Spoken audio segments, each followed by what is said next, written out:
யோவான் 5:6, நீ சொஸ்தமாக வேண்டும் என்று விரும்புகிறாயா? இல்லைன்னா இப்படியே இங்கேயே படுத்து கிடந்து நல்ல சாப்பாடுலாம் அவங்க கொடுக்குறாங்க, இப்படியே இருந்து காலத்தை கழிச்சிடலாமா நீ நினைக்கின்றாயா என்று ஆண்டவர் கேட்டார். அன்பு தம்பி, அன்பு தங்கச்சி, நல்லா படிக்கணும்னு உண்மையிலேயே நீங்கள் நினைக்கிறீங்களா? படித்து நல்லா வேலைக்கு போகணும், சம்பாதிக்கணும், கை நிறைய சம்பாதிச்சு அம்மாவுக்கு கொடுக்கணும், அப்பாவுக்கு கொடுக்கணும், நல்லது ஒரு வீடை வாங்க வேண்டும், கார் வாங்கணும், நல்லா வாழ்க்கையில் முன்னேறணும், ஏசப்பாவுக்கு சாட்சியாக இருக்கணும், ஊழியத்தை தாங்கணும் அப்படின்னு சொல்லி ஒரு ஆசை உங்களுக்கு இருக்கிறதா? நீங்கள் அந்த ஆசையோடு கூட ஓடி ஓடி உழைக்கின்றீர்களா?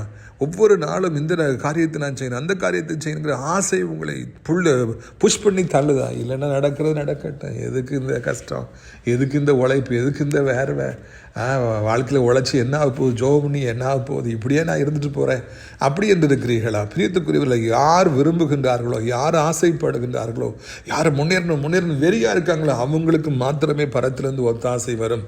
அவர்களை மாத்திரமே ஆண்டு சொஸ்தமாக்குவார்.